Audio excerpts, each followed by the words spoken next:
សួស្តីគ្នាទាំងអស់គ្នាជួបគ្នាជាមួយនឹងវីដេអូថ្មីនៅក្នុងវីដេអូថ្មីថ្ងៃនេះយើងនឹងនិយាយ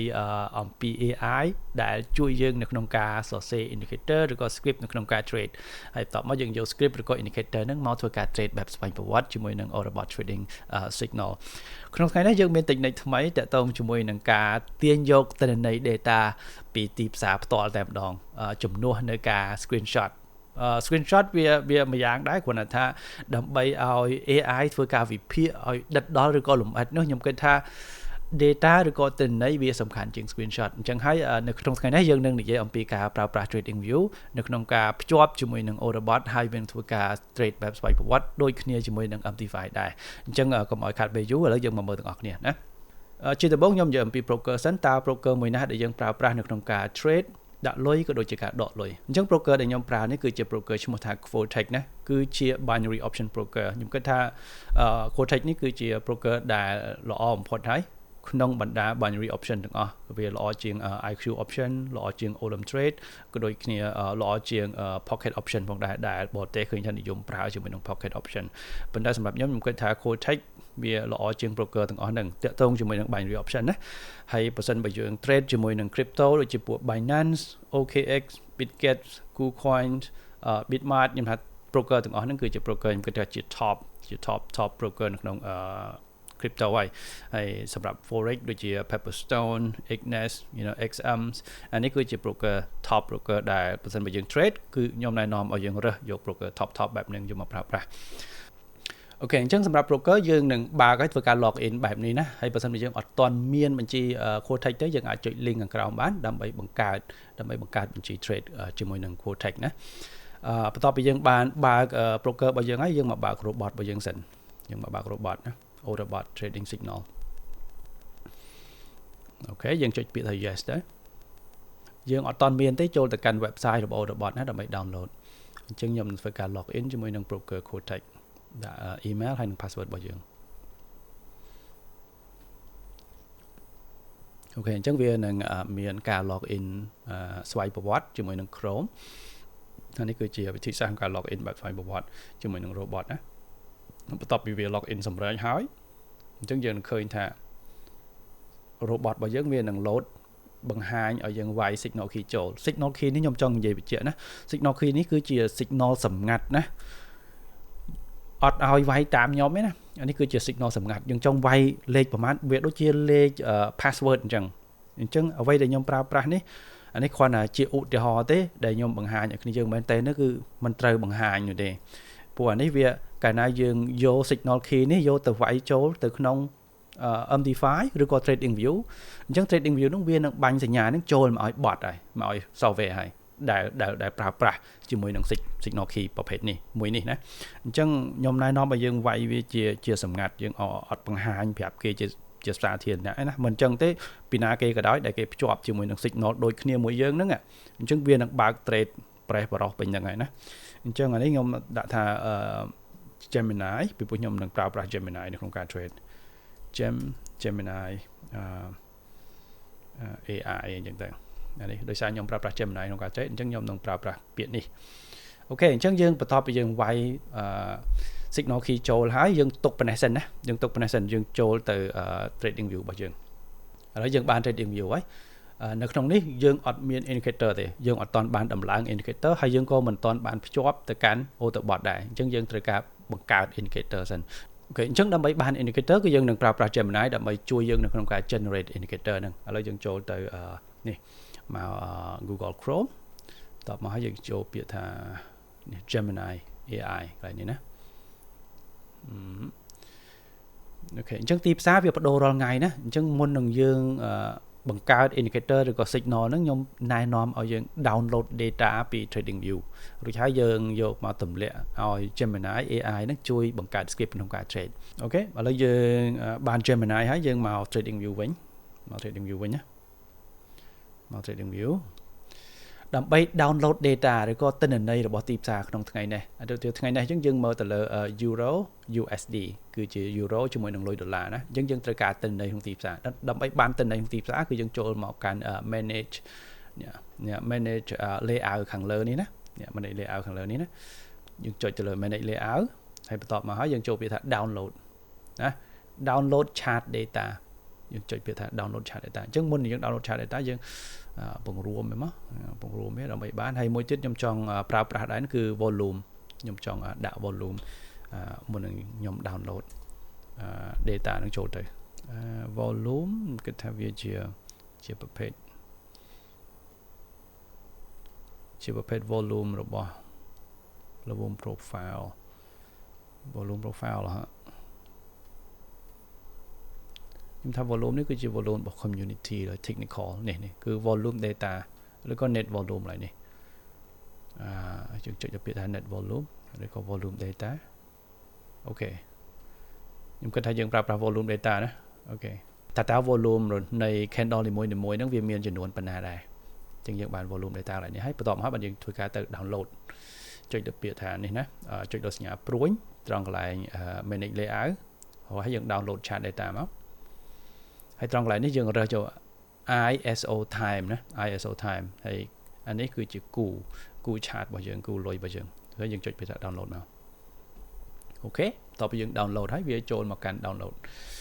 ចូលមកកាន់ download ហើយយើងត្រឡប់ចូលទៅ Gemini របស់យើងវិញអូខេចូលមក Gemini វិញអូខេចូលមក Gemini វាចូលមកកាន់ download យើងមកបើកកន្លែង download អានេះគឺជា chart download ក្នុងថ្ងៃនេះណា forex ណា FX Euro USD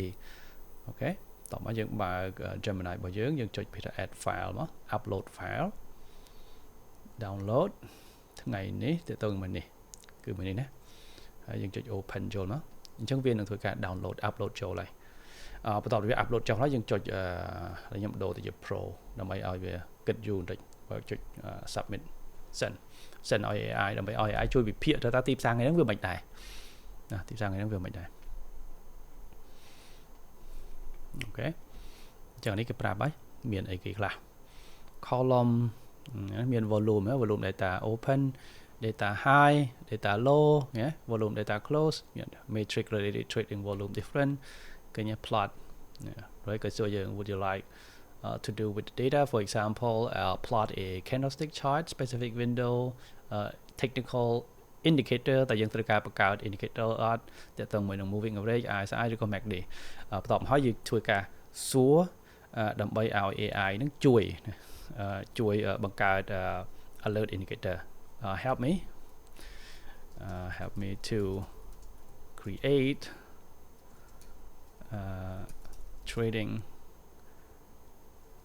alert trading buy and sell alert indicator យើងត្រូវប្រើប្រាស់ពាក្យថា indicator ណាមិន strategy ណា indicator for that best for binary option អ្នក that best for binary option មិន crypto ឬក៏មិន forex ដែរនេះគឺសម្រាប់ការ trade binary option ទៅលើការ expire ក្នុងរយៈពេលមួយនាទី binary option in binary option best for binary option 1 minute time frame 1 minute time frame and I need say ចឹងហ្មង I need at least ហ្មង at least 10ខ្ញុំគិតថា10 to 20 signal per hour គឺយើងសរសេរបែបនេះយើងអាចយក format នេះយកទៅសរសេរដែរដើម្បីបង្កើតហើយរាល់ថ្ងៃគឺយើងធ្វើអញ្ចឹងដើម្បីទទួលបាន data ឬក៏ទិន្នន័យដែលវា update ទៅលើទីផ្សារអញ្ចឹងទៅវា indicator យើងវាអត់សូវខុសអូខេបន្ទាប់មកយើងចុច send ទៅផ្លេចមួយទៀតផ្លេចមួយទៀតណាផ្លេចបញ្ជាក់ប្រាប់ថាតើយើងប្រើប្រាស់ជាមួយនឹង trading view ឬមួយក៏ជាអីគេណា Pine script Pine script for trading view យើងភ្លេចបញ្ជាក់មិនអញ្ចឹងវាគិតថាទៅជា MD5 ហើយ MD5 ឬក៏ platform ផ្សេងព្រោះមាន platform ច្រើនអញ្ចឹងយើងត្រូវបញ្ជាក់ប្រាប់ហ្នឹងគាត់ថាជា Pine script for trading view តែប៉ុណ្្នឹងអូខេភ្លេចបញ្ជាក់អត់បញ្ជាក់ហ្នឹងវាអត់ច្បាស់អាចចេញទៅជា platform ផ្សេងទៅជា MD4 អីឬក៏ទៅជា ប្រភេទ indicator ដែលវាជា code របស់វាមិនមែនជា Python script តែកាលណាវាមិនមែន Python script យើងអាចយកវាមក pass ជាមួយនឹង trading view បានទេអូខេឥឡូវយើងចាំឲ្យវាសរសេរ code អូខេអញ្ចឹងឃើញអានេះគឺជាការសម្រេចចិត្តក្នុងការសរសេរ code របស់Gemini នេះសរសេរឲ្យយើងហើយ fast វាបញ្ជាក់ប្រាប់ថាជា stochastic oscillator and fast relative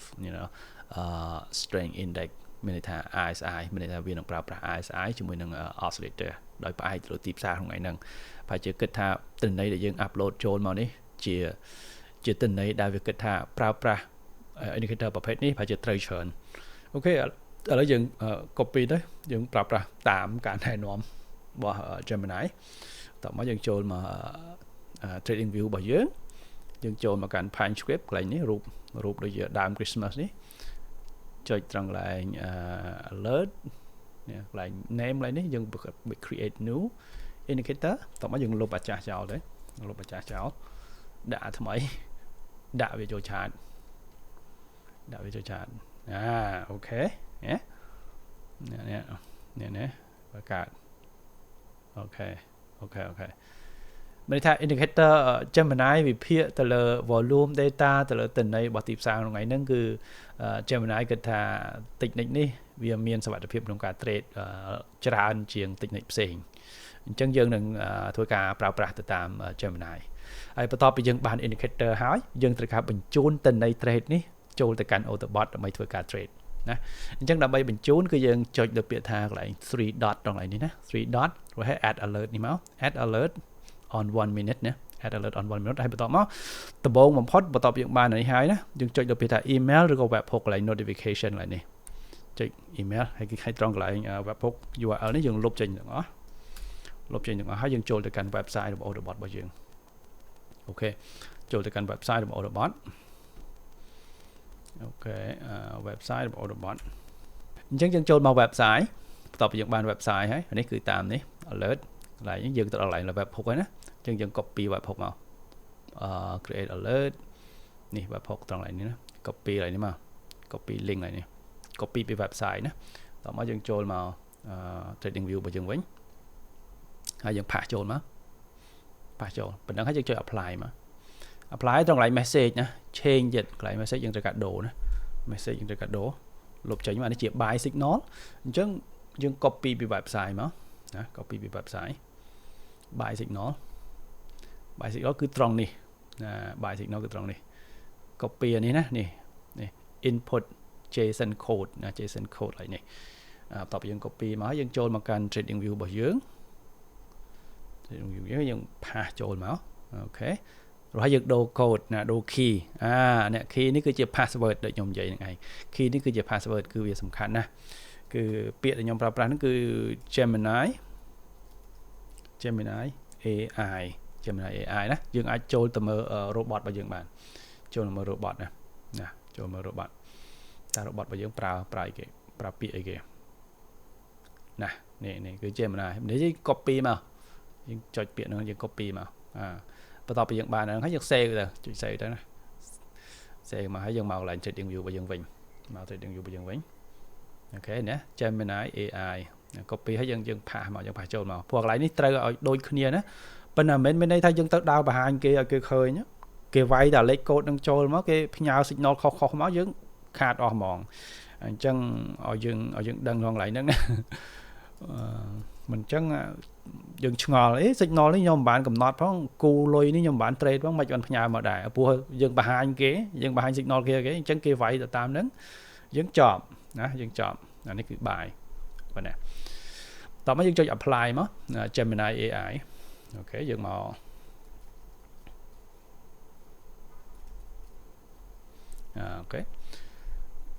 អូខេអញ្ចឹងយើងបាន message យើង apply ហើយយើងបាន webhook យើង apply ហើយកន្លែង indicator នេះគឺជាសញ្ញាបាយគឺយើងចុចបង្កើតពី indicator របស់យើងនឹងគឺឈ្មោះថា 1 minute BO scalper តោះមកយើងចុច create មកណាយើងបាទអញ្ចឹងយើងបានសញ្ញាបាយមួយហើយនៅសល់មួយទៀតគឺសញ្ញា sell យើងចុចមកបង្កើតមកដដែលដូចគ្នាណាគឺទី1នេះគឺ webhook តែម្ដងចូលមកដំបូងគឺ webhook កន្លែងនេះគឺយើងត្រូវប្រើប្រាស់ address មួយនេះណា apply ចូលមក message យើងដូរ message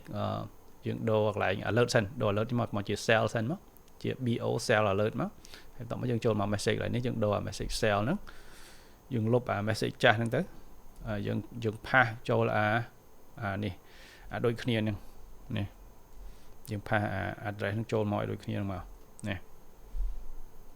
ប៉ុន្តែយើងដូរមកដាក់ថា cell អានេះគឺសម្រាប់ធ្វើការ cell ចុះ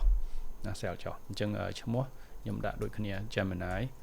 AI អានេះគឺជាសញ្ញា cell អូខេអញ្ចឹងតែប៉ុណ្្នឹងយើង apply មកហើយយើងចុចពាក្យថា only one ដូរទៀតណាកន្លែង trigger នេះ only one នេះមកកន្លែង one per bar close ណាrồiហើយ create មកអូខេខ្ញុំមកកែកន្លែង by បន្តិច only one នេះដូរមកជា one per bar close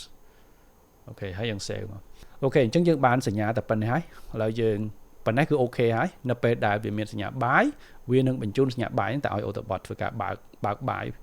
buy ឬក៏បើក sell ទៅតាមការ alert របស់ indicator អញ្ចឹងប៉ុណ្ណេះខាង trading view គឺចប់ហើយឥឡូវយើងមកកាន់ robot របស់យើងវិញយើងបាន save signal មកហើយកន្លែងនេះយើងយកពាក្យថា immediate អានេះគឺខ្ញុំ trade នឹង trade $10 រយៈពេល60អញ្ចឹងខ្ញុំកំណត់តែប៉ុណ្្នេះឯងខ្ញុំទី1គឺ amount ទី2គឺ martingale ហើយទី3គឺ profit payout កន្លែងនេះគឺខ្ញុំកំណត់តែ3ហ្នឹងឯណាហើយបើសិនបើយើងចង់កំណត់អីផ្សេងទៀតយើងអាចកំណត់បានណាដូចយើងដាក់ target profit អីយើងអាច check កន្លែងនេះបានឬក៏យើងអាចបញ្ឈប់ bot នៅពេលដែលវាមានព័ត៌មានឬក៏វាមាន new អីយើងអាច check កន្លែងនេះបានណាអញ្ចឹងសម្រាប់ខ្ញុំគឺតែប៉ុណ្្នេះទេខ្ញុំ save ហើយអូខេចូលគេបន្ទាប់ពីខ្ញុំ save យើងបដូរត្រង់កន្លែង account demo ទៅជាបញ្ជីជាងបញ្ជីពិតប្រាកដនេះបញ្ជីពិតប្រាកដណាយើងអាចមើលបាននេះគឺជាបញ្ជីពិតប្រាកដរបស់យើងបញ្ជីហ្នឹងវាត្រូវគ្នាណាហើយយើងចុច start មកអូខេអញ្ចឹងតែប៉ុណ្ណេះគឺហើយសម្រាប់ software របស់យើងអញ្ចឹងនៅពេលណាដែលសញ្ញារបស់ trading view វាបញ្ជូនមកអញ្ចឹងវានឹងធ្វើការបើក trade បែបស្វែងប្រវត្តិចូលមកកាន់ software របស់យើងហើយឥឡូវយើងរងចាំតែសញ្ញាទេអញ្ចឹងខ្ញុំបើកនេះខ្ញុំបើកតែមួយគូទេអត់បើកច្រើនទេយើងបើកតែមួយគូហើយខ្ញុំនឹងដាក់អញ្ចេះឲ្យគ្នាយើងដើម្បីឲ្យគ្នាយើងតាមដានបានឃើញដែរអូខេហើយមួយទៀតគឺ trading view មួយទៀតគឺ trading view ដាក់ trading view ឲ្យគ្នាយើងបានឃើញដែរ trading view ខ្ញុំអាចដាក់ត្រឹមប៉ុណ្ណេះបានហ្នឹងណាអូខេខ្ញុំថា trade view ប៉ុណ្ណេះបានហើយមិនបាច់ចាំឃើញឲ្យច្រើនទេប៉ុណ្ណេះហើយនេះគឺជា broker ហើយខាងក្រោមនេះគឺជាលទ្ធផលណាក្រោមនេះគឺជាលទ្ធផលអូខេអញ្ចឹងយើងចាំតែសញ្ញាបញ្ជូនឬក៏បាញ់ចេញតែពី trading view មកអញ្ចឹងវានឹងធ្វើការបើក buy ឬក៏ sell ឲ្យយើងឃើញហើយអញ្ចឹងខ្ញុំពង្រីកវាធំតិចមកណាគឺទៅតាមនេះអូខេអញ្ចឹងតែប៉ុណ្្នេះទេហើយសម្រាប់